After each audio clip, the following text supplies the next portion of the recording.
Allah Subhanahu wa ta'ala. Dan kita senantiasa mengupayakan kesyukuran kepadanya atas beragam nikmat dan rahmat yang senantiasa Allah Subhanahu wa ta'ala curahkan kepada kita. Terkhusus saat ini kita mendapatkan curahan rahmat dalam majlis ilmu, majlis yang saking cintanya para malaikat di dalamnya. Mereka diutus khusus oleh Allah Subhanahu wa ta'ala untuk menghadiri majlis ilmu, kemudian menaungi dengan sayap-sayapnya terus sampai ke langit dan senantiasa mendoakan orang-orang yang ada di dalamnya. Dan itu benar, memang seperti itu, sebab Nabi alaihi salatu wassalam yang memberitakannya. Tinggal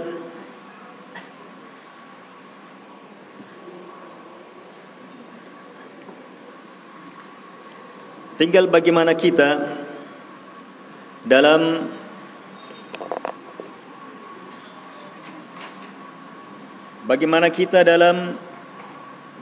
menghadiri majlis ilmu untuk betul-betul bisa menghadirkan hati kita, menguatkan niat kita agar supaya maksud dari majlis ilmu bisa terwujud, yaitu terhasilkannya ilmu.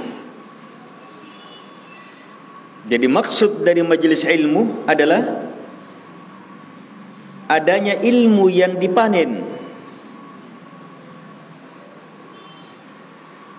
Sebagaimana maksud adanya sawah,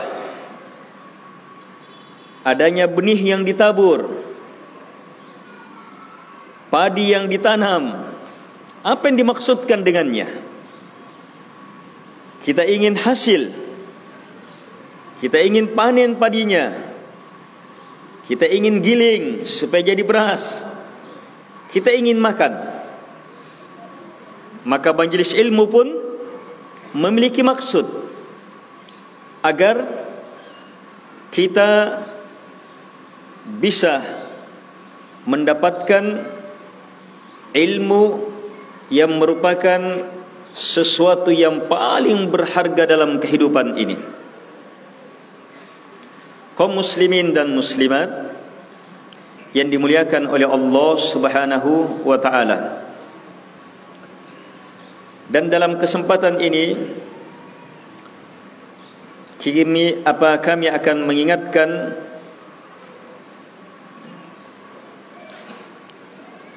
sebuah ilmu yang datang dari hadits Nabi alaihi salatu wassalam yang menjelaskan amalan terbaik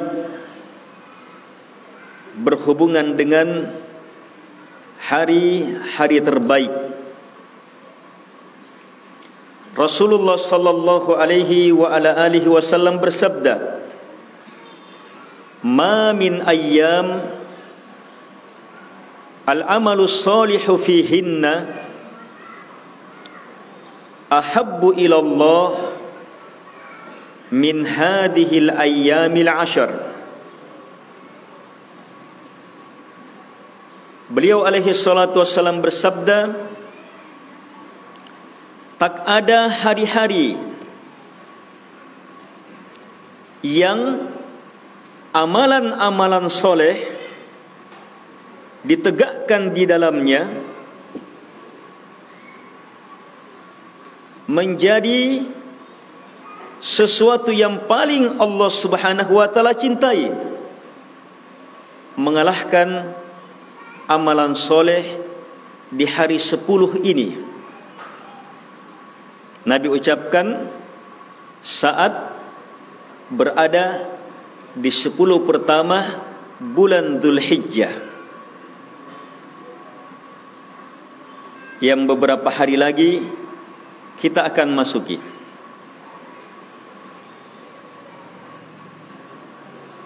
Mungkin 3-4 hari lagi.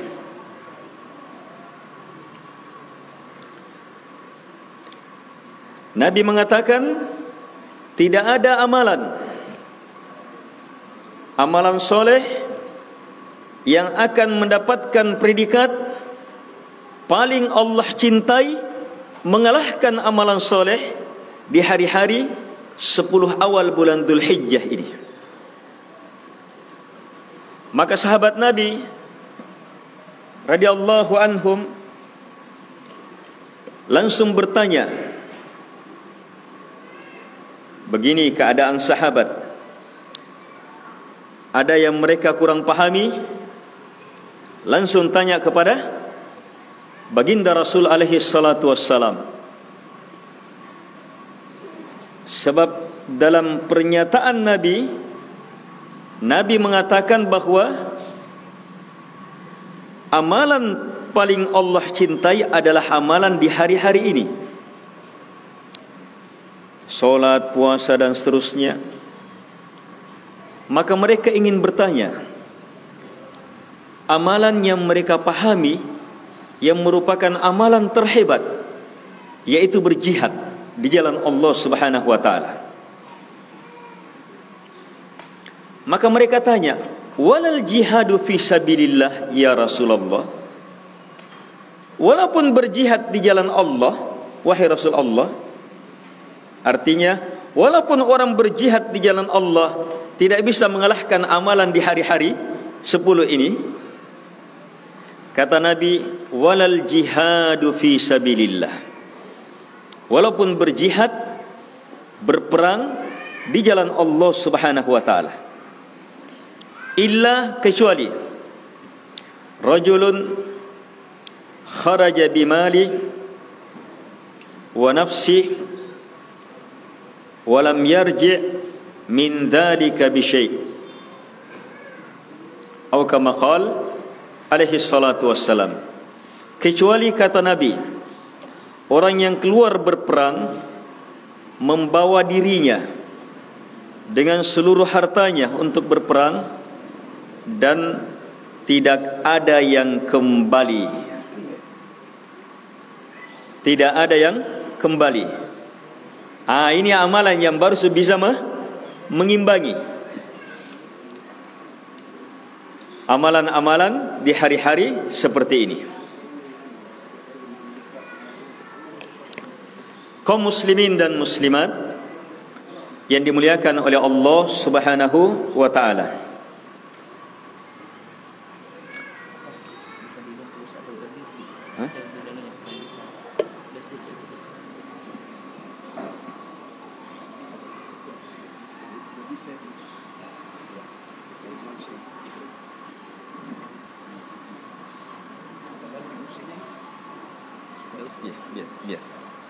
Ya, nyaman, mantap. Baik.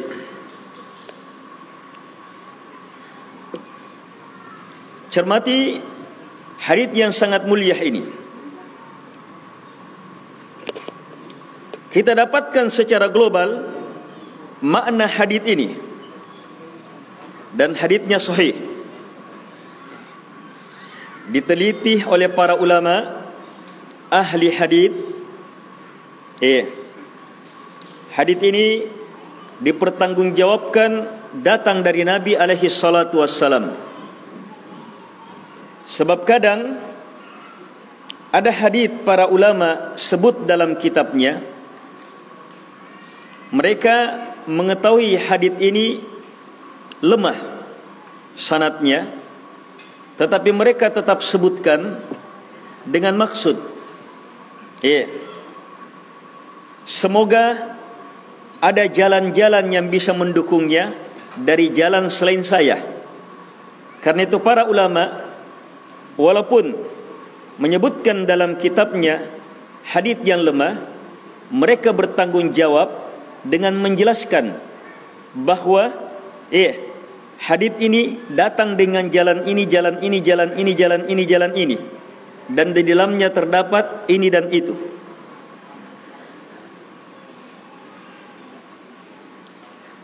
Adapun hadits yang ada di hadapan kita itu disebutkan oleh imam-imam kaum muslimin, bahkan disebutkan oleh Imam Al-Bukhari, Imam At-Tirmidzi dan imam-imam lainnya, akan kemuliaan, kedahsyatan, keutamaan amalan di 10 hari pertama bulan Dzulhijjah ini.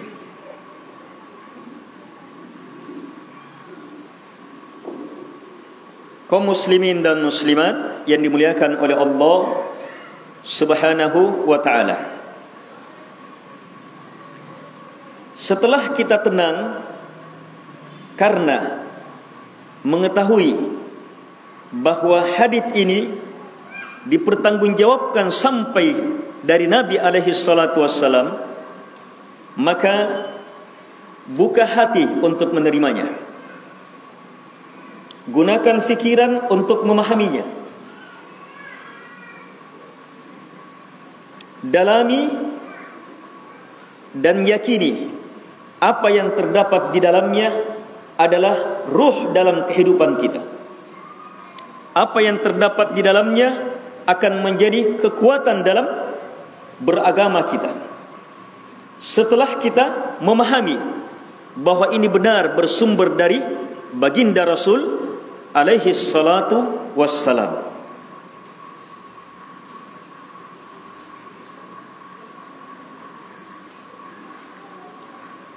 Dalam hadits ini terdapat banyak ilmu. Di antaranya tegas Nabi mengatakan amalan-amalan soleh di 10 pertama bulan Dzulhijjah akan menjadi amalan ahabbu ilallah, yang paling Allah Subhanahu wa ta'ala cintai, mengalahkan semua amalan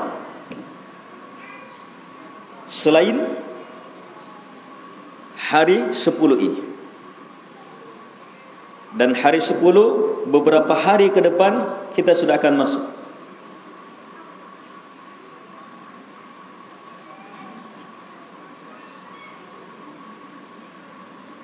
Dalam hadits yang lain, dalam hadits yang diriwayatkan oleh Imam Al-Bukhari, Nabi mengatakan afdal, amalan yang paling afdal, paling mulia. Kalau tadi ahabbu ilallah, yang paling Allah cintai. Dalam riwayat afdal, amalan kebaikan yang paling afdal, paling mulia adalah amalan di 10 awal bulan Dzulhijjah. Dalam hadits yang lain disebutkan azka indallah, azka indallah, amalan yang paling suci di sisi Allah Subhanahu wa ta'ala. Amalan yang paling suci di sisi Allah Subhanahu wa ta'ala. Sudah berapa? 3. 1, ahabbu, paling Allah cintai. 2, afdal, paling mulia. 3, azka, paling suci. Yang keempat, a'azamu indallah, terbesar, teragung di sisi Allah Subhanahu wa ta'ala. Ini lafaz-lafaz yang ada. 4. Ayo, apa yang pertama? Ahabbu ilallah. 2, afdal, paling mulia. 3, azka indallah, paling suci di sisi Allah. Terus yang keempat, a'azam. A'azam, dari kata azim, a'azam, yang teragung, terbesar.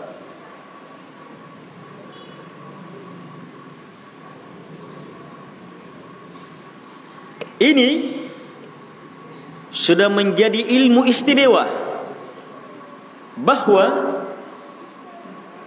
Nabi memahamkan hebatnya amalan ini itu datang dalam beragam lafaz. Kenapa? Supaya sahabat yang mendengar betul-betul sangat yakin, betul-betul tidak ragu akan kehebatan, keluarbiasaan, kedahsyatan, keafdalan dari amalan di 10 awal bulan Dzulhijjah ini.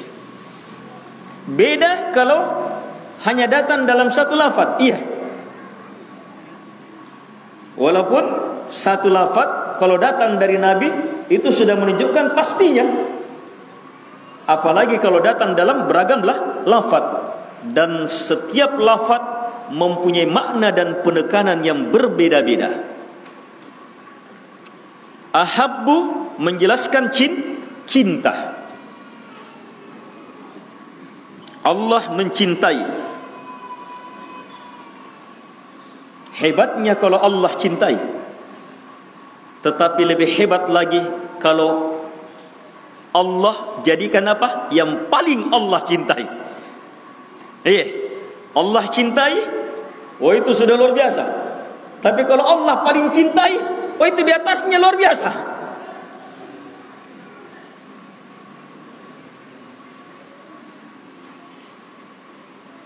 Afdal,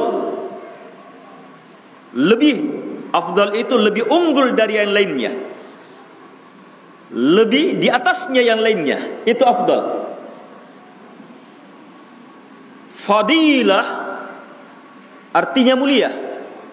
Kalau afdal, yang paling mulianya fadilah.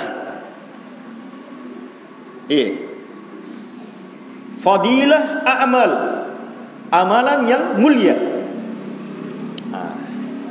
Dalam hadis ini Nabi menjelaskan bahwa amalan soleh di 10 awal bulan Dzulhijjah bukan sekedar mulia, tapi afdal, paling mulia. Lihat. Yang ketiga, azka, dari zakah, kesucian, kemurnian. Kesucian, kemurnian. Kalau emas, apanya yang dinilai? Murninya. Ini. Semakin murni, semakin mahal. Semua ketika semakin murni. Nikel, kalau semakin murni, semakin mahal. Kalau campur-campurannya, bisa berkarat, kurang-kurang harganya. Intan, semakin murni, semakin mahal. Demikian pula amalan. Kalau dia murni, luar biasa mahalnya. Dan amalan di 10 awal bulan Dzulhijjah bukan sekedar mahal, murni, tetapi dia yang paling murni, dia yang paling suci.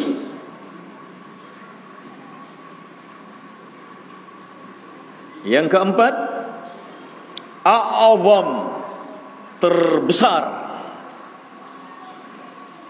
Amalan-amalan dalam Islam adalah amalan-amalan besar.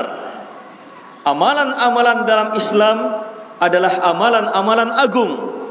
Tapi amalan-amalan di 10 awal bulan Dzulhijjah akan menjadi amalan yang teragung. Tidakkah kita tertarik untuk meraih amalan-amalan di dalamnya? Para sahabat, para tabi'in, murid-murid sahabat, itu Masya Allah memasuki hari-hari semisal ini, mengerahkan semangatnya, kesungguhannya, mengalahkan kesungguhannya di hari-hari yang lain. Di antaranya Sa'id bin Jubair. Sa'id bin Jubair ini ulama'nya tabi'in, murid sahabat. itu kalau sudah masuk 10 awal bulan Dzulhijjah, maka dia porsil betul kekuatannya untuk memperhebat, menjadikan luar biasa, memperbanyak amalan-amalannya. Sebab amalan di situ berlipat-lipat dari selainnya, lebih luar biasa dari selainnya. Kehebatan amalan di 10 awal bulan Dzulhijjah ini sampai Allah menjadikannya dalam sumpahnya, wal fajr wa layalin 'ashr wasyaf'i wal watr inna fi dhalika laqasamul lidhi hijr. Allah Subhanahu wa taala berfirman, wal fajr, demi waktu fajar subuh, walayalin 'ashar, dan malam-malam yang 10.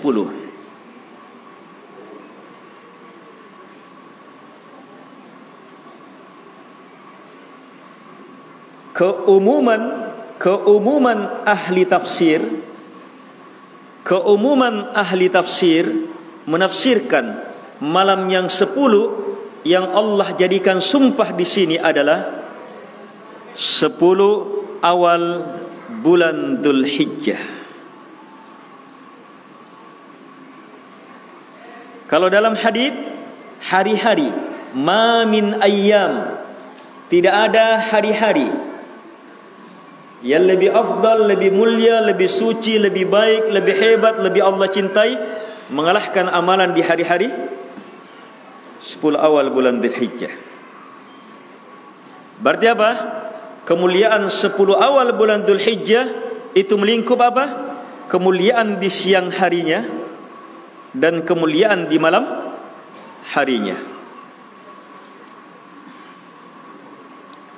Para ulama sampai berselisih pendapat, mana lebih afdal, mana lebih mulia, 10 awal bulan Dzulhijjah atau 10 terakhir bulan Ramadan. Mana lebih afdal, 10 awal bulan Dzulhijjah atau 10 terakhir bulan Ramadan? Kita keumumannya sudah terbiasa kalau di 10 terakhir bulan Ramadan, wih, habis-habisan kita di 10 terakhir bulan Ramadan. Padahal bagi para ulama, bahkan sebahagian ulama itu menguatkan di 10 awal bulan Dzulhijjah lebih hebat.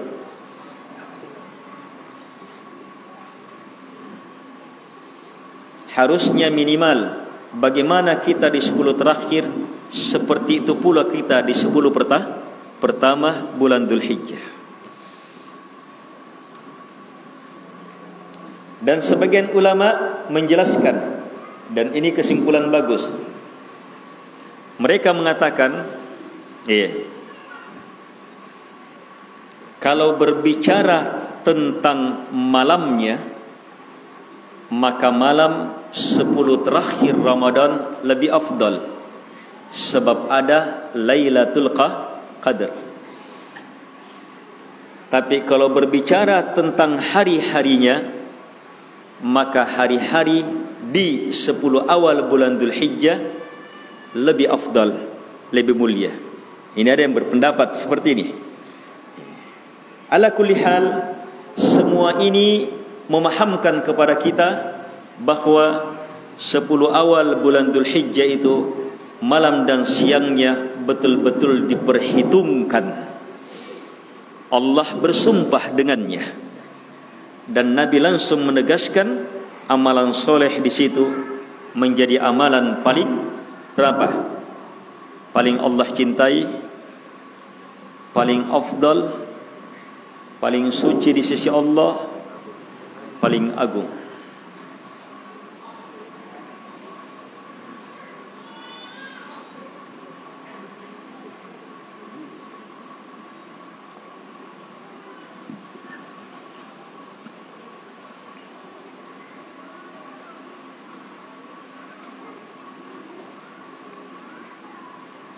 di antara hal yang menjelaskan bahawa 10 terakhir Ramadan, 10 awal bulan Dzulhijjah itu sangat istimewa adalah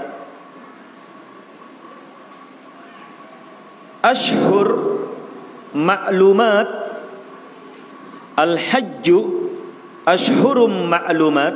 Iya, dalam surah Al-Quran, haji itu adalah bulan-bulan maklumat. Haji itu berada pada bulan-bulan maklumat. Apa bulan-bulan maklumat? Haji. Mulai kapan haji? Masuk Dzulqa'dah. Ini Dzulqa'dah mau berakhir sudah. Orang sudah mulai kegiatan haji. Berangkat, ada kegiatan, kemudian menanti.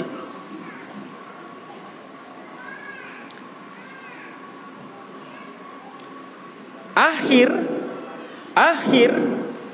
dari bulan haji itu terhitung pada 10 awal bulan Dzulhijjah. Jadi walaupun dia 10 awal bulan Dzulhijjah, tapi dia terhitung apa? Penutup. Ashhurum ma'lumat. Dan hari-hari yang diletakkan penutup itu memang sangat istimewa. Seperti 10 terakhir Ramadan, penutup. Demikian pula 10 awal bulan Dzulhijjah ini penutup bulan mulia haji, pelaksanaan haji. Walaupun masih ada beberapa kegiatan-kegiatan berhubungan dengan haji setelahnya. Kaum muslimin dan muslimat yang dimuliakan oleh Allah Subhanahu wa taala.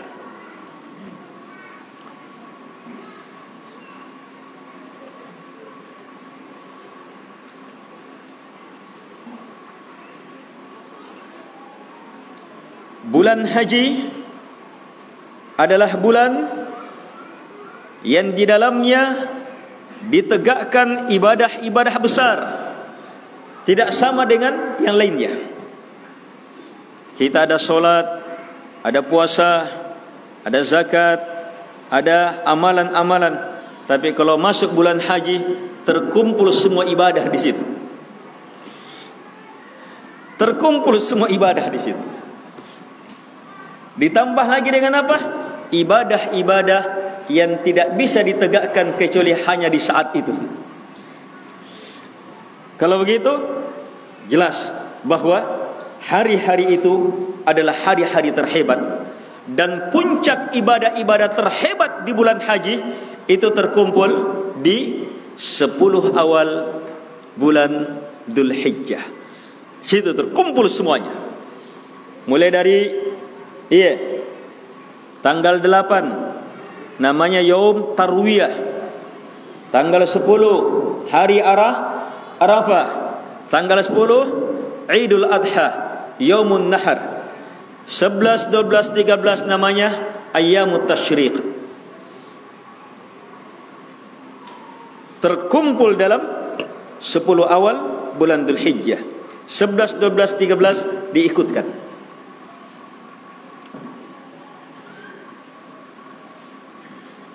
Mari jamaah,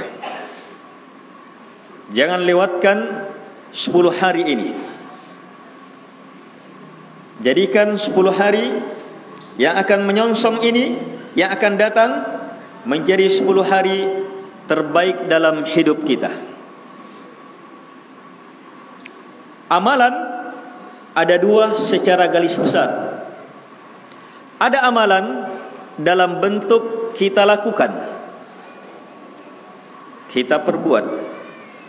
Ada amalan dalam bentuk kita tinggalkan. Jadi ada amalan dipanggaukan, ada amalan dibokoi, dan semuanya akan menjadi amalan soleh yang paling Allah cintai kalau dilakukan di 10 awal bulan Dzulhijjah. Solat di 10 awal bulan Dzulhijjah akan menjadi apa? Amalan paling Allah cintai, paling afdal, paling suci, paling besar dibandingkan dengan solat di hari-hari yang lainnya. Solat subuh akan menjadi solat subuh paling afdal dibandingkan solat subuh hari-hari yang lainnya. Solat sunnahnya juga jadi solat sunnah paling afdal dibandingkan solat sunnah hari yang lainnya.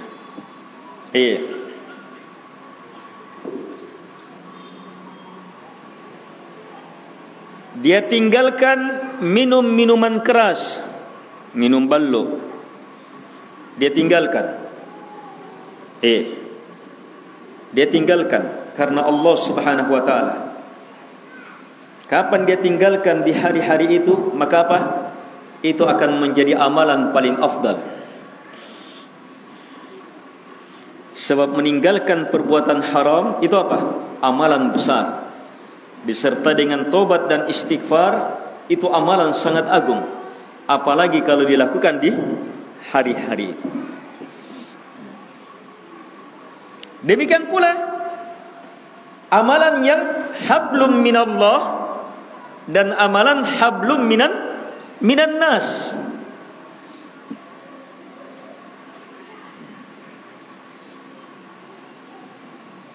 Doa, zikir, istighfar, solat kepada Allah Subhanahu wa taala di hari-hari awal 10 Dzulhijjah akan menjadi amalan terafdal.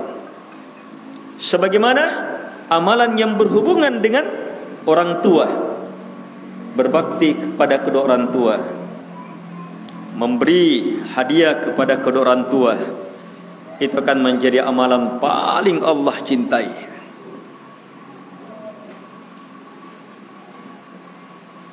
Memberi anak istri akan menjadi amalan paling Allah cintai.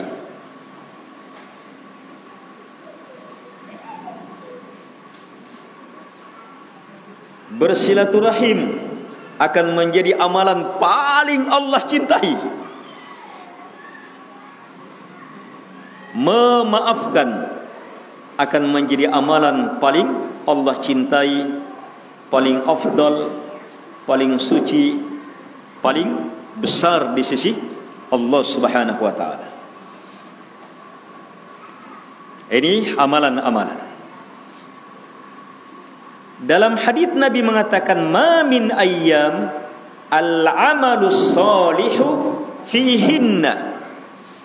Perhatikan kalimat al-amalus salihu, al-amal. Ini kalau orang baca terjemahan saja, dia tidak akan bisa paham ini artinya.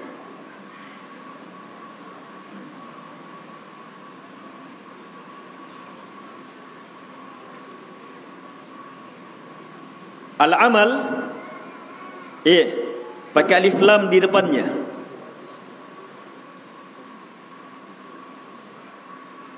Alif lam yang seperti ini dalam bahasa Arab namanya alif lam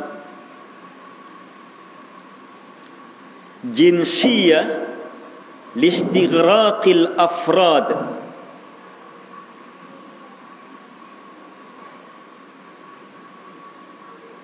Artinya, kalau alif lam yang seperti ini masuk pada sebuah kata, maka kata itu bermakna menyeluruh. Jadi al-amal di sini artinya seluruh amalan. Soleh. Kalimat soleh sifatnya. Jadi al-amal, walaupun Nabi tidak bilang al-a'mal. Al-a'mal itu apa? Bentuk jamak. Nabi cukup mengatakan al-amal, bentuk tunggal, tapi pakai alif lam jenis ini, maka dia bermakna seluruh amalan. Selama itu soleh, maka akan menjadi amalan terafdal, termulia.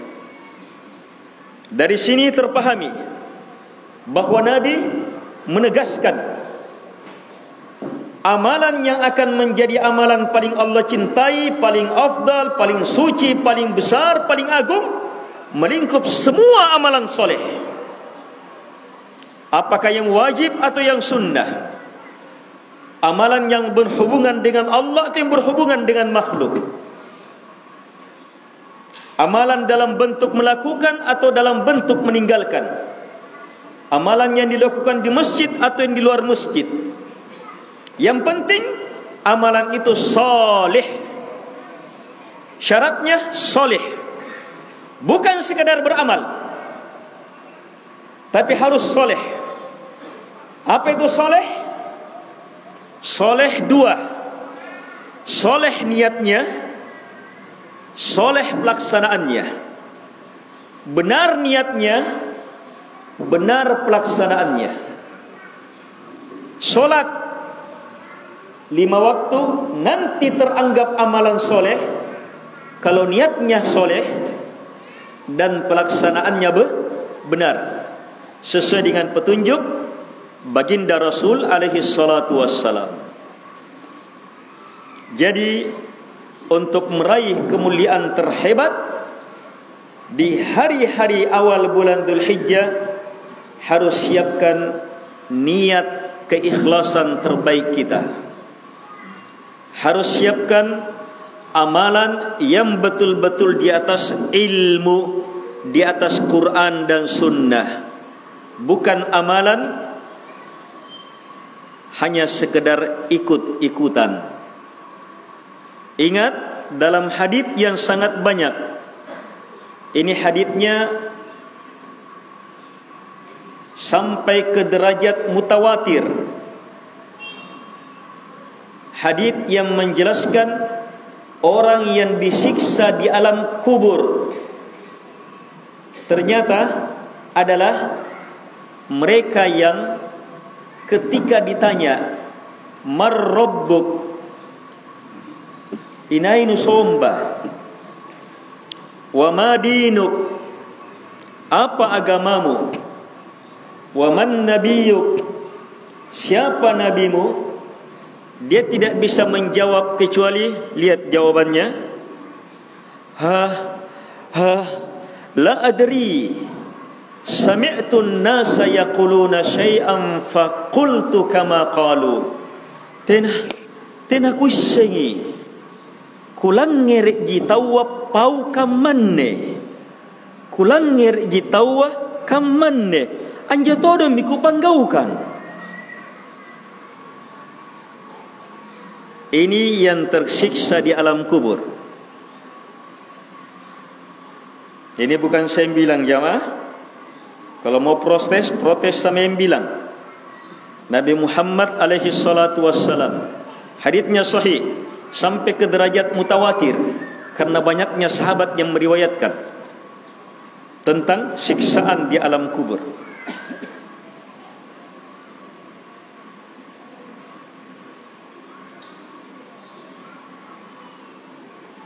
Yang tersiksa orang-orang yang beragama ikut-ikutan saja tanpa dalil, tanpa ilmu dari Al-Quran, tanpa ilmu yang jelas dari Nabi alaihi salatu wassalam.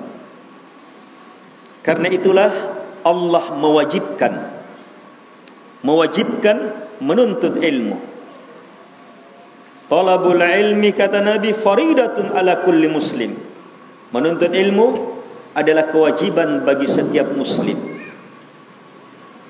Kalau kewajiban bagi setiap muslim, fardu apa namanya? Fardu ain. Dosa kalau tidak belajar. Memang ada amalan ketika kita belum tahu, dimaafkan karena kita tidak tahu, tetapi tetap dapat dosa karena siapa suruh tidak mau tahu. Minimal firman Allah Subhanahu wa taala, fas'alu ahla dzikri In kuntum la ta'lamun. Aku tak nangki.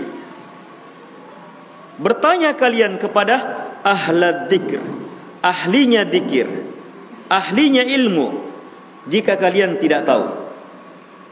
Ini menuntut ilmu paling praktis. Tidak bisa keluar negeri menuntut ilmu. Atau tidak bisa mondok di pesantren talaqi ilmu, atau tidak punya waktu untuk apa? Fokus mempelajari, mendalami, tetapi tidak bisa bertanya. Tidak bisa bertanya. Tidak ada orang tidak bisa bertanya. Dan perintah bertanya, perintah menuntut ilmu ini dalam bertanya ini adalah wajib. Karena itu, di sisi lain, orang yang berilmu kalau tahu, kemudian ditanya dan tidak menjawab, maka akan dihukum dengan hukuman mengerikan di hari akhirat. Itu tidak lain karena wajibnya ilmu untuk disampaikan. Tapi kalau tidak tahu, bilang Allahu a'lam. Hanya Allah yang maha tahu. Kaum muslimin dan muslimat yang dimuliakan oleh Allah Subhanahu wa ta'ala. Jadi kalau ditanya amalan-amalan soleh apa yang bisa menjadi amalan terbaik, terafdal di 10 awal bulan Dzulhijjah, apa jawabannya? Pertama, harus soleh. Apa artinya harus soleh? Harus soleh niatnya, ikhlas, bukan karena ingin dilihat, bukan karena ingin itu. Yang kedua, harus soleh pelaksanaannya, sesuai di atas petunjuk. Baik. Yang kedua, yang harus dicermati, bahwa amalan soleh ini melingkup amalan yang langsung berhubungan dengan Allah atau yang berhubungan dengan sesama. Amalan ini melingkup amalan yang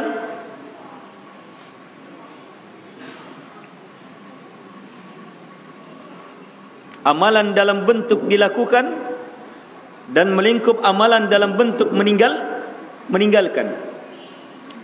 Amalan soleh di sini melingkup amalan di masjid atau di luar masjid, di rumah, di pasar, di kebun, di kantor. Amalan soleh di sini melingkup amalan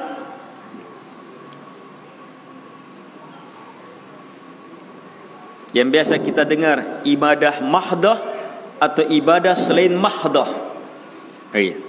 Selama itu Allah cintai, selama itu ditentukan oleh Nabi alaihi salatu wassalam, maka semuanya masuk ke dalam amalan soleh, bisa menjadi amalan terbaik kita. Hanya di sini saya ingin mengingatkan, di antara amalan-amalan soleh yang paling hebat, di antara amalan-amalan soleh yang paling hebat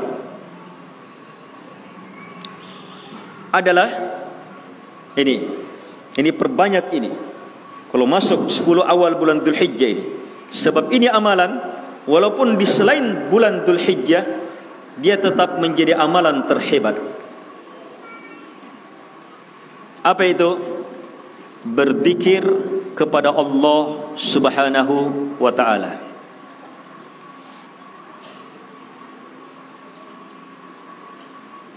Berzikir kepada Allah Subhanahu wa ta'ala.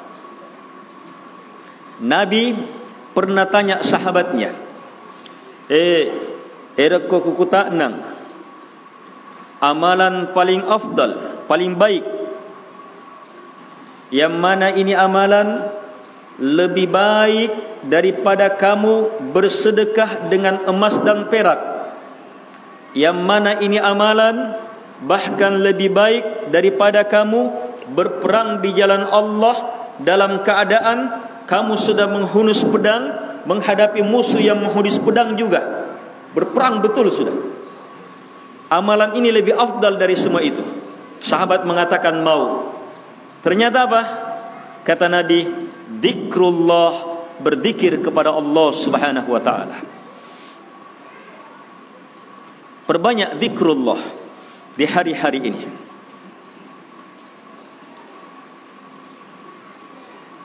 Para sahabat yang berlomba memperbanyak amalan, yang berlomba meraih amalan terdepan, itu langsung mendapatkan pengumuman dari Nabi.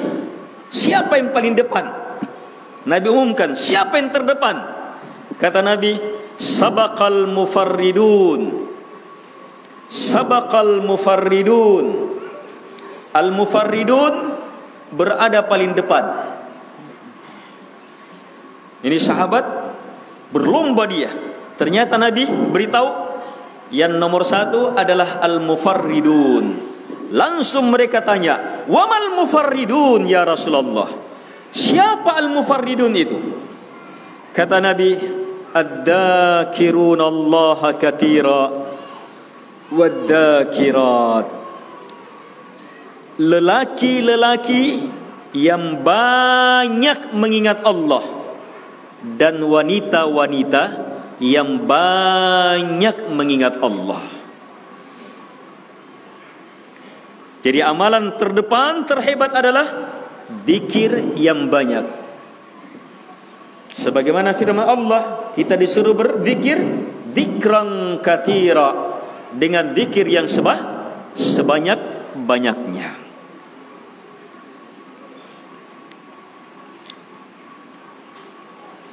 Jadi kalau ditanya amalan apa yang terafdal, paling hebat, paling mulia, kita lakukan di 10 awal bulan Dzulhijjah. Apa yang pertama?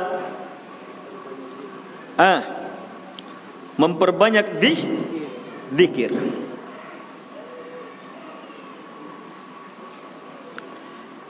Coba dengarkan hadis ini. Hadis yang diriwayatkan oleh Imam Ahmad dalam musnadnya dan selainnya, bahwa Nabi sallallahu alaihi wasallam bersabda, "Ma min ayyam a'zamu 'indallah wa la ahabbu ilaihi minal 'amali fihinna min hadhil ayyamil 'ashr." Lihat, ini sama dengan tadi. Tidak ada hari-hari yang a'zam, lebih besar di sisi Allah, dan ahabbu ilaihi, lebih Allah cintai, yang amalan ditegakkan di dalamnya mengalahkan amalan di hari-hari yang 10 ini. Sama pembahasan tadi. Yang mau kita lihat sambungannya hadis ini. Lihat sambungannya hadis ini. Lihat kata Nabi, karena itulah. Lihat. Jadi Nabi beritahu dulu, beramal di hari ini amalan paling hebat, beramal di hari ini amalan paling Allah cintai. Maka karena itu, kata Nabi, karena itulah aktiru, perbanyaklah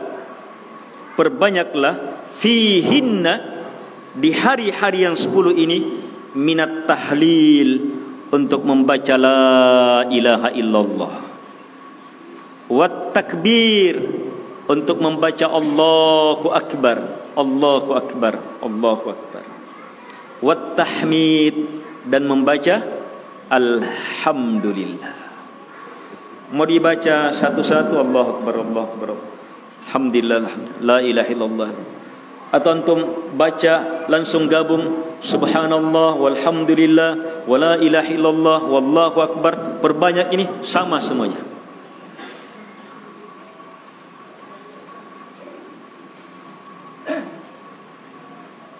Coba lihat, Nabi menjelaskan amalan di 10 awal bulan Dzulhijjah akan jadi amalan paling hebat, paling Allah cintai. Setelah itu Nabi tuntunkan apa yang harus dilakukan, apa yang harus diperbanyak.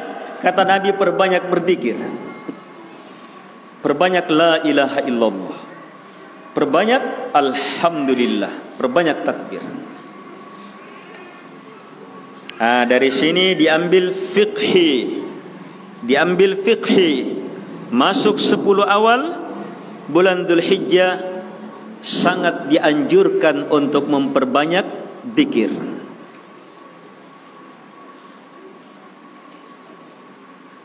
Perbanyak zikir, perbanyak takbir sejak tanggal 1 bulan Dzulhijjah, masuk malamnya.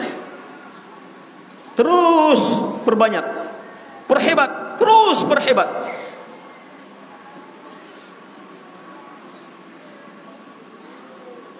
Perhebat, terus perhebat, perbanyak siang dan malam. Masuk tanggal 9, di situ zikirnya, diperhebat lagi dengan zikir muqayyad. Di situ sudah orang bisa mulai. Setiap habis salat 5 waktu bertakbir, berzikir. Tanggal 10 hari raya, tanggal 11 ditambah lagi, tanggal 12 sampai tanggal 13. Terbenam matahari di tanggal 13, selesai. Yang ada tinggal zikir umum lagi. Kembali tetap bisa memperbanyak zikir.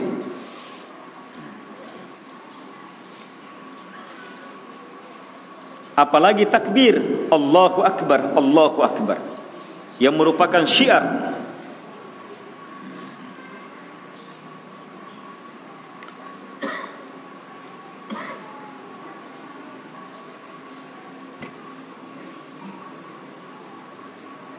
Hanya yang perlu kita cermati dalam berzikir adalah bagaimana mulut berucap, hati ikut. Ada orang mulutnya berucap, tangannya goyang, tapi hatinya kesana kemari. Subhanallah, subhanallah, subhanallah, subhanallah. Mulut, tapi dia bicara sama orang. Ini bermain-main dalam zikir. Zikir itu mau menghadap kepada Allah. Kenapa orang lain yang kita kode-kode? Bahaya ini. Kuna mangkasa kana mangkasa ka tau kurang ajaran nih. Kalau sama orang saja tidak boleh, apalagi sama Allah Subhanahu wa ta'ala. Harus zikir, mau zikir hebat, lisan sejalan dengan hati. Begitu kita bilang Subhanallah, di dalam betul-betul mensucikan Allah. Begitu kita baca Alhamdulillah, di dalam juga memuji, memuliakan, mencintai Allah. Kita baca Allahu Akbar, di dalam juga membesarkan, mengagungkan Allah. Kita baca La ilaha illallah, maka di dalam mengesahkan Allah. Tidak ada yang berhak disembah kecuali hanyalah Allah Subhanahu wa ta'ala. Ini perbanyak yang itu. Sudah? Jadi siang dan malam bisa penuh dengan itu. Dan di antara zikir-zikir hebat adalah zikir pagi dan sore. Zikir pagi dan sore. Di antara zikir pagi dan sore yang paling hebat adalah ayat kursi, 3 kul huwallahu ahad, qul falaq, qul binnas. Sayyidul istighfar, pimpinannya doa ampunan. Tapi kalau kita tambah dengan zikir-zikir pagi dan sore yang lainnya, maka akan sangat luar biasa. Ada zikir pagi, ini zikir pagi khususnya. Kalau dibaca 3 kali saja, maka apa? Kata Nabi, Anaz za'im la akhudanna biyadi hatta udkhila bihil jannah. Saya, kata Nabi, yang jamin dia. Saya yang jamin dia.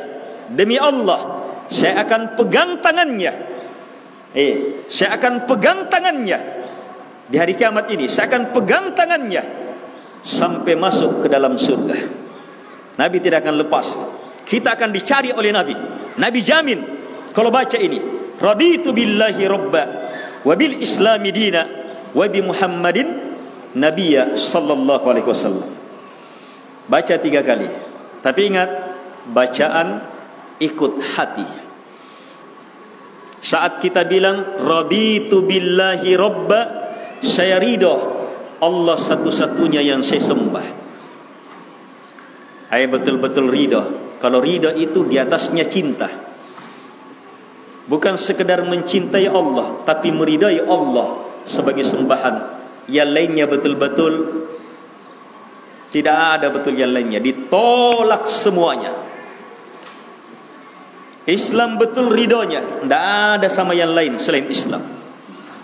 Nabi Muhammad betul-betul nabinya, tidak ada petunjuk kecuali hanya petunjuk Nabi. Itu ridhonya. Ucapkan itu 3 kali dengan jujur, maka pasti akan mendapatkan jaminan. Kalau itu dibaca di 10 pertama bulan Dzulhijjah, akan menjadi apa? Berlipat lagi kehebatannya.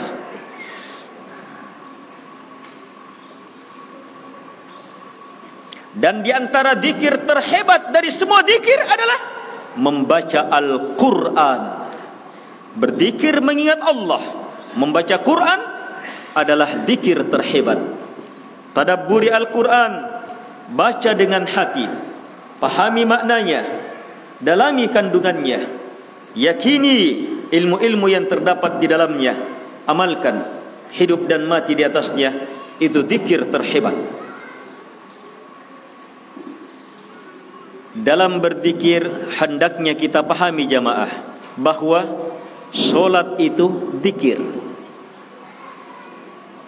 puasa itu berzikir. Bahkan anjamai dia bekerja di kebun, di sawah, itu bisa menjadi zikir hebat. Kalau orang paham kehebatan zikir, di mana solat menjadi zikir? Kunna sambayaka an-nasami, dari awal sampai akhir kalimat-kalimat zikir. Kehebatan solat yang paling hebat, lihat Allah sendiri yang bilang ini. Kehebatan solat yang paling hebat, apa yang disebut dalam Al-Quran? Inna salata tanha anil fahsya'i wal munkar. Solat itu mencegah dari perbuatan keji dan perbuatan mungkar. Itu kehebatan solat. Apa perbuatan keji, mungkar yang paling keji, paling mungkar? Kesyirikan, membuat-buat agama dalam agama Nabi. Kekafiran, dosa-dosa besar dan seterusnya. Kalau ada orang rajin solat sementara ininya tidak hilang, berarti solatnya tidak di atas petunjuk Nabi. Solat yang benar pasti mencegah itu. Lihat hebatnya ini solat. Tetapi ternyata ada yang lebih hebat lagi daripada sekedar mencegah dari perbuatan keji dan mungkar. Apa itu? Dalam ayat yang sama, wala dzikrullahi akbar, kata Allah, dan berzikir kepada Allah akbar, lebih besar lagi. Lebih besar apa? Lebih besar sebagai keutamaan solat. Jadi saat solat itu berzikir, itu zikir paling hebat. Disitulah la ilaha illallah paling nampak. Disitulah Allahu Akbar paling nyata. Disitulah alhamdulillah terbuktikan. Disitulah subhanallah betul-betul kita wujudkan. Itu berzikir dalam salat. Bersedekah, berzikir. Di mana zikirnya sedekah? Kita bersedekah, Allah yang suruh. Berarti kita ingat Allah. Kita bersedekah, kita harap kepada siapa? Allah. Berarti kita bersedekah, siapa yang kita ingat? Allah Subhanahu wa taala. Kita bersedekah mengharapkan pujiannya, ampunannya Allah, rahmatnya, mengharapkan kebaikannya, mengharapkan pahalanya, mengharapkan ketakwaan, mengharapkan banyak sekali. Semuanya kita ingat Allah untuk mengharapkan itu. Sehingga bersedekahnya adalah zikirnya kepada Allah Subhanahu wa taala. Ada juga orang bersedekah tidak berzikir kepada Allah Subhanahu wa taala. Berzikir apa? Berzikir kepada dirinya. Sedekah orangnya bersedekah tapi orangnya itu niatnya dia. Apalagi pun musimnya atau dotok sudah banyak orang bersedekah. Nomor 007 nah James Bond nomor ini nah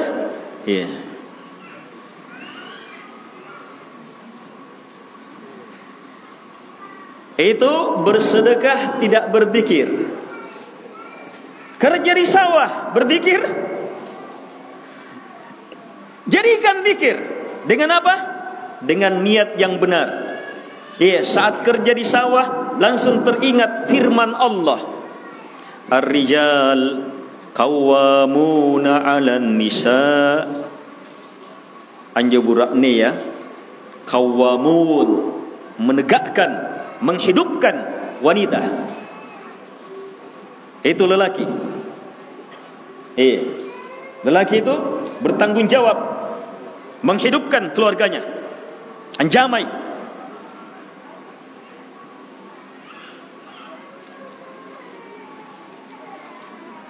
Itu tanggung jawab dalam Quran. Qawwamun. Qawwamun.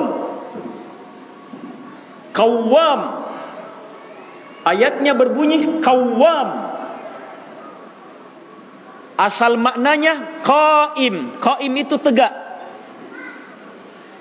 Tapi dalam ayat bukan qaim, qawwam. Artinya apa? Yang betul-betul tegak. Itu lelaki yang diakui lelaki dalam Quran. Kalau tidak seperti itu, kesentodom lelaki itu qawwam, kata Allah. Kita hamba Allah, terima ini. Kita petunjuk Nabi, terima ini. Menegakkan, memenuhi, makan. Minimal apa? Apa kewajiban suami terhadap istri? Ini wajib, ini fardu ain. Solat fardu ain, memenuhi ini fardu ain juga. Solat fardu ain, memenuhi ini fardu ain juga. Makanan, minuman, pakaian, tempat tinggal, ini fardu ain.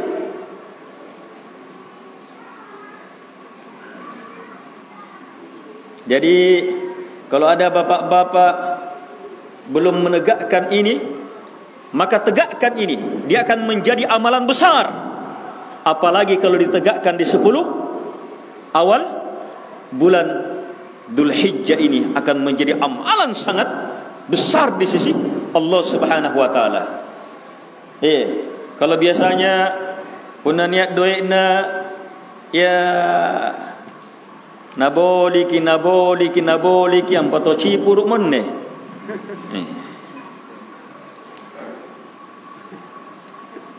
Dia tidak pernah sadar ada keperluan bulanan, ada keperluan ini. Akhirnya istrinya harus cari sendiri. Tapi begitu suaminya sadar, Masya Allah, dia kerja untuk memenuhi itu. Karena Allah yang bilang, jadi zikir. Begitu dia kasih istrinya, bahagia tidak istrinya? Bahagia tidak istrinya?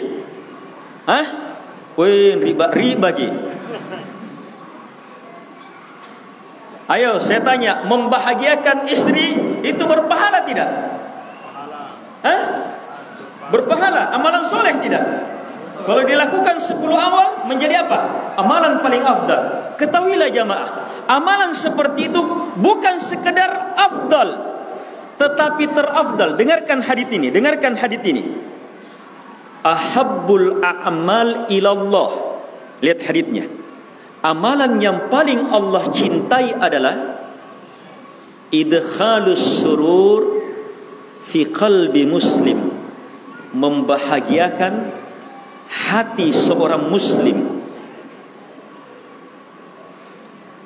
Membahagiakan hati seorang muslim. Kalau hati istrinya muslimah, dia bahagiakan, wah itu lebih hebat lagi. Itu lebih hebat lagi. Ada orang jauh dia tidak kenal, dia bahagiakan.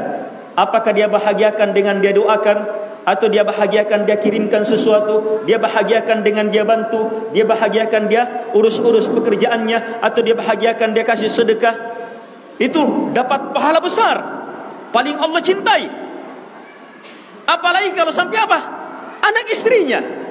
Sedekah yang paling afdal, sedekah yang paling mulia di sisi Allah Subhanahu wa taala adalah sedekah kepada orang yang paling wajib kita sedekahi. Siapa yang paling wajib?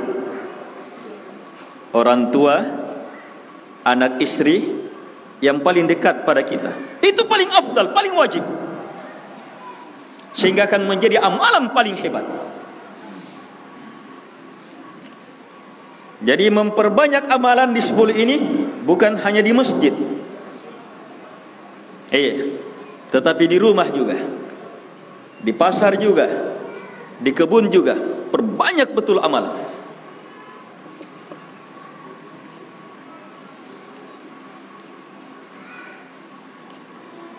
Ada orang pandai mengurus urusan. Ini di kantor. Urusan di kantor itu susah sekali. Apalagi kalau orang-orang yang di kantor ribut cup yang 4 tanda tangan. Kita tidak bisa. Tapi ada temannya, Masya Allah, pandai dia mengurus urusan seperti itu. Pandai dia mengurus urusan seperti itu. Dia bantu kita. Sehingga apa? Kita selamat dari apa? Sogok, menyogok dan seterusnya. Ini orang membantu seperti ini, pahalanya sangat besar. Ini masuk dalam pahala yang sangat mulia. Ini masuk dalam apa? Pahala yang sangat mulia. Sampai-sampai Nabi bilang dalam hadits yang sahih. Nabi bilang dalam hadits yang sahih, mengurus, membantu saudaraku muslim. Saya bersama dengan saudaraku seorang muslim, bantu selesaikan urusannya, lebih saya sukai daripada beriktikaf 1 bulan penuh di bulan Ramadan di masjidku ini.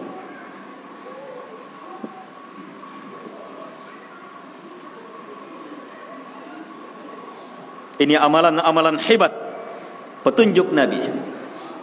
Ambil semua petunjuk Nabi. Solat berjamaah amalan hebat, ambil. Tapi membantu anak keluarga itu juga petunjuk Nabi, ambil semuanya. Itulah pengikut Nabi alaihi salatu wassalam yang sebenarnya. Perhebat amalan-amalan ini. Yang biasanya jauh dari orang tuanya. Alapa sapi, empamange. Ini masuk 10 awal bulan Dzulhijjah, belum lebaran. Hari pertama datang orang tuanya, kasih amplop. Wih, Masya Allah. Mungkin orang tuanya, apa ini, mimpi apa ini anakku ini nih? Tidak biasanya ini. Bahagia. Ternyata hari kedua datang lagi, kasih lagi amplop. Biar tasibi si belangan sabu amplop. Kumpul sampai 10 hari 1 juta. Nanti pada hari raya tambah-tambah sikit deh. Kalau hari raya kan lebih berbahagia. Itu pahala terbesar.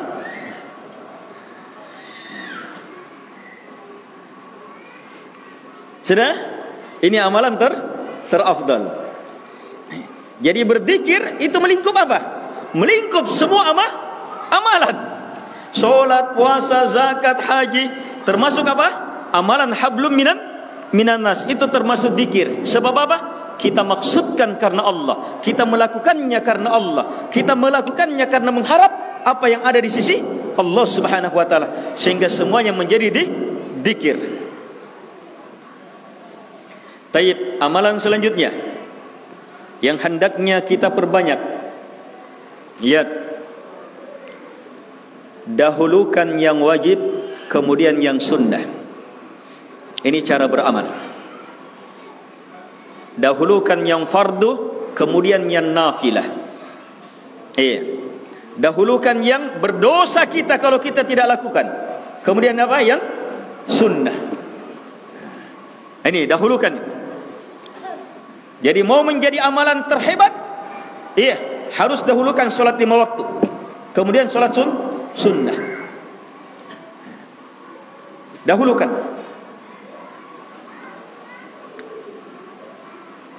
Ada utang-utang puasanya, bisa. Ada utang-utang puasanya, bayar. Kewajiban. Di hari-hari ini akan menjadi pembayaran utang puasa lebih hebat daripada hari-hari yang lain.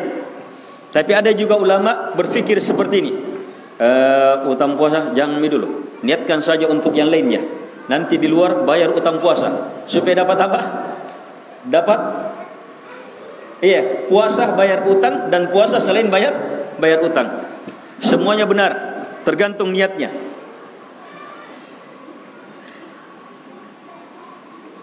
Baik. Jadi cara beramal harus apa? Dahulukan yang wajib, kemudian yang sunnah. Ini aturan beramal, tidak boleh lepas dari ini. Siapa yang beramal semangat terhadap yang wajib, tidak semangat terhadap yang sunnat, maka cacat fikiran dan amalannya. Itu cacat. Allah berfirman, "Ma taqarraba ilayya 'abdi ahabbu ilayya mimma aftaradtu bih." Kata Allah dalam hadits qudsi, Nabi bersabda, Allah berfirman, tidak ada amalan yang paling saya cintai yang hambaku mendekatkan diri kepadaku mengalahkan maftaradtu bih, apa yang saya telah fardukan kepadanya. Itu tidak ada yang lebih afdal dari itu. Baru setelah itu lihat lanjutan haditsnya.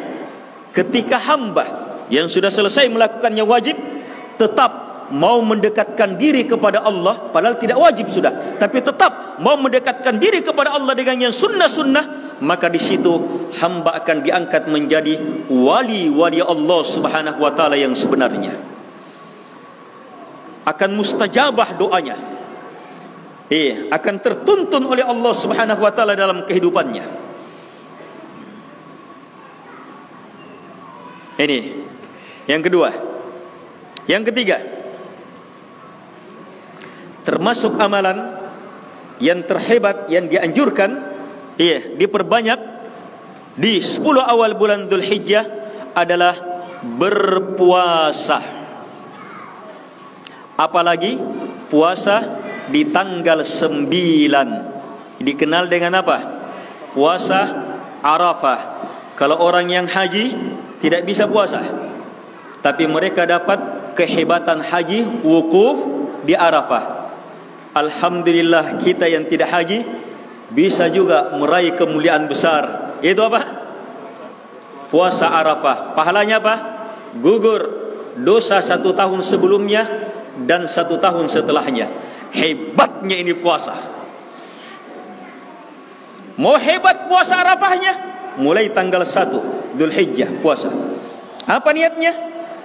Bisa puasa mutlak, bisa puasa karena sehubungan dengan bulan Dzulhijjah. Tapi mau lebih hebat lagi, niatkan. Kalau mau 3 hari, niatkan puasa 3 hari dalam sebulan. Ini puasa 3 hari dalam sebulan. Paling afdalnya di tanggal 13, 14, 15. Tetapi boleh juga di setiap tanggal apapun di dalam 1 bulan. Yang penting 3 hari. Berturut-turut atau tidak sama saja. Yang penting niatnya puasa 3 hari dalam sebulan. Apa keutamaannya? Keutamaannya syamud dahar, kata Nabi, puasa sepanjang tahun. Itu pahalanya puasa sepanjang tahun. Kalau bisa berpuasa 3 kali dalam sebulan, coba niatkan ini. Kalau bertepatan dengan hari Senin, niatkan juga hari Senin. Boleh. Sehingga 1 kali berpuasa dapat berapa puasa? Tergantung niatnya. Ini boleh. Boleh menggabungkan niat, yang penting sejenis.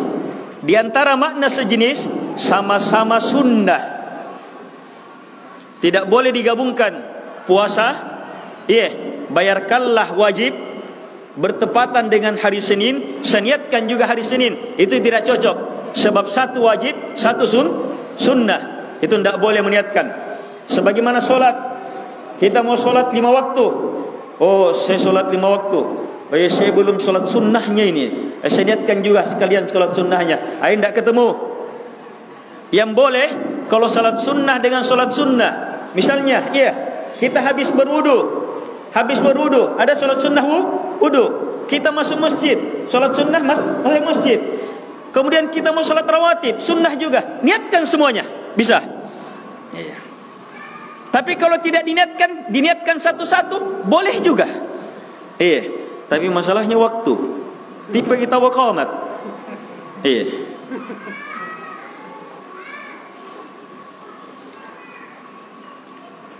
Puasa, ingat, puasa di bulan. Puasa di bulan 10 awal bulan Dzulhijjah ini akan menjadi puasa yang terhebat, puasa yang terafdal, puasa termulia. Puasa di luar 10 awal bulan Dzulhijjah akan menjadi amalan terafdal. Ada seorang sahabat datang kepada Nabi, "Ya Rasulullah." Seorang sahabat datang kepada Nabi, "Ya Rasulullah, dullani ala amal adkhulu bihil jannah." Tunjukkan kepadaku amalan saya pasti masuk surga dengannya. Kata Nabi, "Alaika bisyam." Kamu harus berpuasa. Kalau memang mau masuk surga harus puasa. Dia terima. Minta lagi sama Nabi, amalan masuk surga. Apa kata Nabi? "Alaika bisyam." Harus puasa. Minta lagi, kata Nabi, kamu harus puasa. La mitlalah. Tidak ada yang semisal puasa. Tidak ada yang semisal puasa. Sampai-sampai Allah Subhanahu wa taala sendiri yang bilang. Allah Subhanahu wa taala sendiri yang bilang. Apa Allah bilang? Kullu amal ibni Adam lah illa siyam fa innahu li wa ana ajzi bi. Semua amalan anak cucu Adam untuknya kecuali puasa. Kecuali puasa, maka dia murni untuk saya sendiri yang akan membalasnya. Kaum muslimin dan muslimat yang dimuliakan oleh Allah Subhanahu wa taala.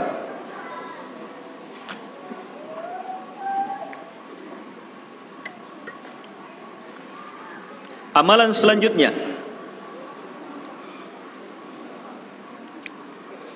dan ini yang paling hebat. Dari 10 hari ini, yang paling hebat tanggal 9 hari Arafah. Ada puasa, ada wukuf.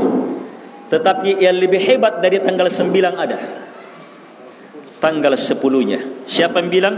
Nabi alaihi salatu wassalam yang langsung bilang. Nabi bersabda, "Afdalul ayyam yaumun nahar." Afdalul ayyam, afdal, yang paling mulia dari semua hari adalah yaumun nahar, hari pemolongan, hari kurban. Siapa yang bilang hari raya kurban paling afdal? Nabi alaihi salatu wassalam. Kenapa? Lihat, Nabi bilang apa hari itu? Yaumun nahar, hari kurban. Ibadah kurban jamaah. Ibadah kurban yang ditegakkan mulai hari tanggal 10 setelah selesai solat. Terus berlanjut tanggal 11, tanggal 12, tanggal 13, berakhir tenggelam matahari di tanggal 13. Itu hari paling afdal, hari paling mulia. Ayo, kuenya sudah dari depan, sambil makan kue, tidak apa-apa. Saya tidak akan tegur, sambil makan kue, tidak apa-apa. Yang penting tetap konsentrasi. Dan jangan lupa makan kue, makan minum pakai tangan kanan. Itu juga jadi amalan paling afdal. Baik, sudah? Jangan lupa baca basmah. Mau makan, ada ilmu, ilmu makan tapi terampuni dosanya. Makan terampuni dosa. Makan ngandren nih, bukan beristighfar. Beristighfar bukan. Beristighfar terampuni dosa, iya. Tapi ini makan terampuni dosa. Caranya apa? Basmalah, betul-betul basmalah. Makan. Tegi karo-karoi. Nikmati itu makanan. Kunyah baik-baik. Supaya apa?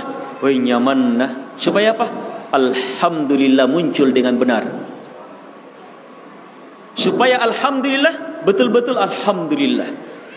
Betul-betul dia rasakan nikmat itu makan. Alhamdulillah. Kata Nabi, siapa yang makan walaupun satu suap makanan, minuman, walaupun satu teguk, setelah itu dia bilang alhamdulillah, gugur dosanya. Tapi alhamdulillah yang benar, ya rasakan betul, nikmati. Sudah? Jadi apa amalan yang terakhir, yang terafdal? Berkurban. Dan untuk orang yang berkurban, saat masuk tanggal 1, maka ada larangan. Tidak boleh cabut-cabut. Tidak boleh cabut bulu, tidak boleh potong kuku. Tidak apa-apa kalau rontok sendiri, misalnya sisir. Ada yang ikut, maka tidak apa-apa yang seperti itu. Tapi kalau misalnya dia lupa, dia lupa sampai dia potong kukunya. Dia pergi cukur, kaya gila persetawan deh. Dia lupa. Maka apa? Apa anunya? Tidak ada apa-apanya. Cukup beristighfar saja. Tidak ada kafarahnya. Cukup beristighfar saja. Astaghfirullah. Astaghfirullah. Hanya yang tidak lupa lebih afdal. Yang tidak lupa lebih afdal. Baik. Sudah? Cermati. Yang saya ingin ingatkan saat berkurban adalah perhebat niat. Sebab itu penentu segalanya. Jangan berkurban karena ingin dilihat. Jangan berkurban karena ingin didekati. Jangan berkurban karena ingin dunianya bertambah. Jangan berkurban karena ingin kedudukan. Jangan berkurban karena dunia dan pandangan manusia. Berkurban hanya karena satu, karena Allah. Harapkan pujiannya Allah, harapkan rahmatnya, harapkan ampunannya, harapkan surganya, selamat dari nerakanya. Berkurban semata karena itu. La yanalallaha luhumuha wala dima'uha walakin yanaluhu taqwa minkum. Kata Allah, tidak sampai kepada Allah daging-daging kurban kalian, tidak sampai pula darah-darahnya. Yang sampai kepada Allah adalah takwanya kalian. Nabi bilang, at-taqwa hahuna, takwa di sini, takwa di dalam hati. 3 kali Nabi bilang. Itu yang sampai. Apa yang kita niatkan dengan berkurban?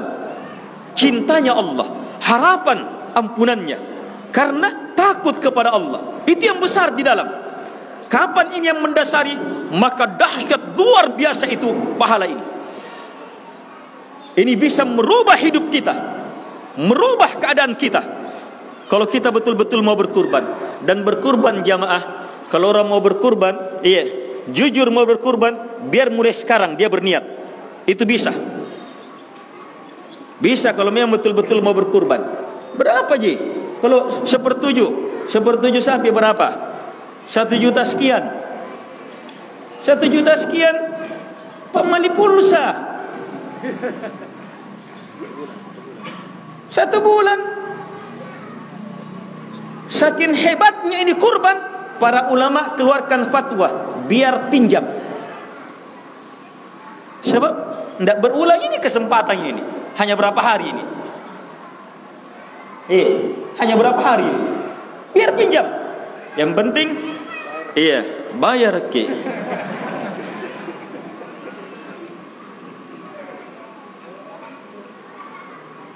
Di antara rahasia pinjam, di antara rahasia meminjam dan pasti bisa dikembalikan. Ini disebutkan dalam hadits Nabi. Apa itu? Niat pinjam dengan niat bertekad untuk mengembalikan karena Allah. Itu pasti dibantu. Dibantu itu. Coba meminjam dengan niat itu, akan dibantu oleh Allah Subhanahu wa taala. Ini amalan terafdal, berkurban. Baik.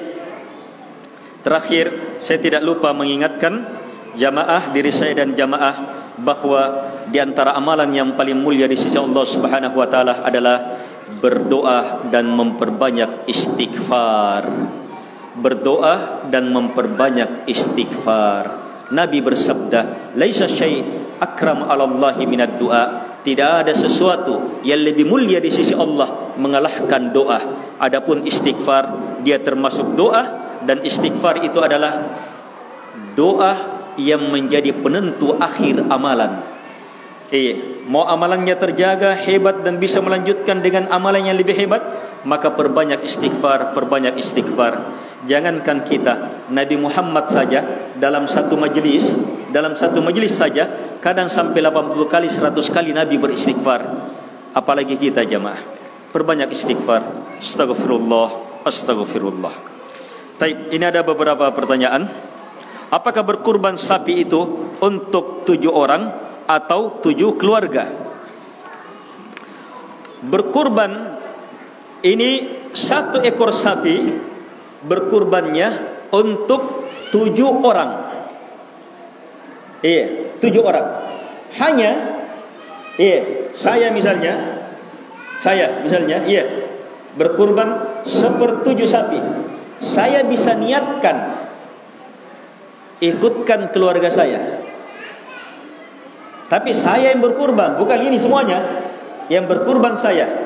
Tapi saya niatkan mereka juga ikut. Boleh. Tapi hitungannya tetap hanya satu.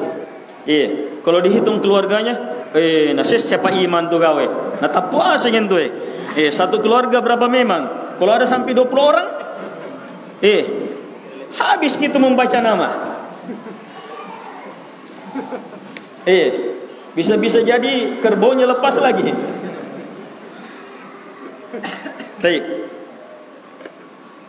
Tetapi seekor kambing lebih afdal daripada 1/7 sapi. Dan seekor sapi lebih afdal daripada seekor kambing. Dan seekor onta lebih afdal daripada seekor sapi. Tapi tidak ada unta di sini. Apakah bisa memasukkan emas di pegadaian atau mengambil uang dengan niat berkurban? Karena ada 2 manfaat. Ada yang membolehkan karena hukumnya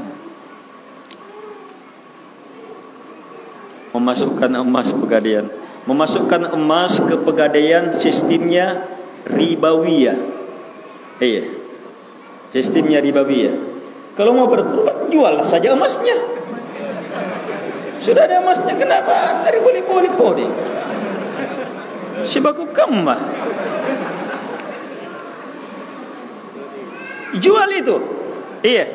Disitulah salah satu kehebatan kurban itu apa? Membentuk kekuatan thiqah billah, percaya betul sama Allah.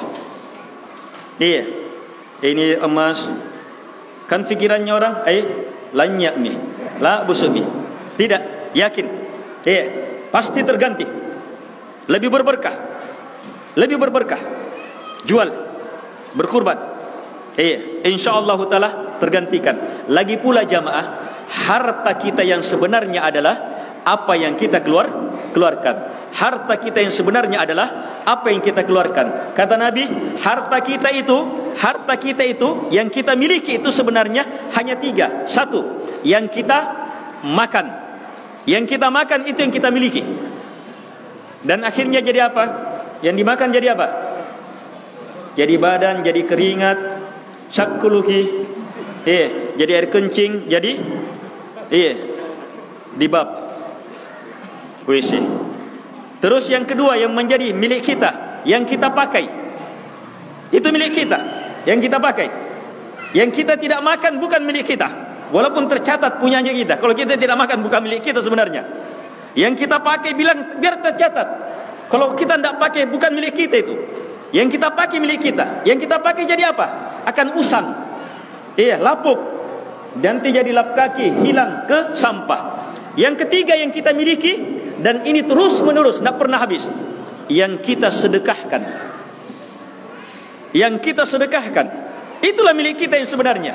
Pernah Nabi alaihi salatu wassalam, lihat, Nabi alaihi salatu wassalam menyuruh Aisyah bagi-bagi.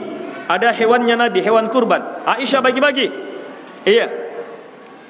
Aisyah bagi-bagi. Bagi. Iya. Tinggal satu potong apanya? Satu potong tangannya kalau saya tidak salah.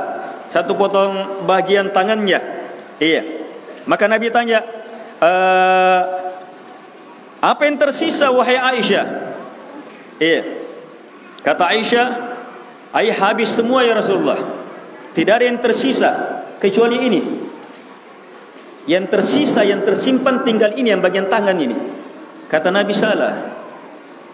Yang tinggal adalah semua yang keluar. Yang ini yang belum dimiliki. Itu yang sudah keluar itu justru yang tinggal. Ini belum terjamin ini. Dan luar biasa jamaah sedekah itu, dan ini termasuk amalan terakhir, sedekah itu langsung tangan kanannya Allah yang menerimanya. Sekedar diterima oleh Allah, Allah tumbuhkan menjadi sebesar gunung Uhud. Dikembangkan itu. Itu sedekah itu. Sedekah kita itu ikhlas karena Allah, itu dikembangkan.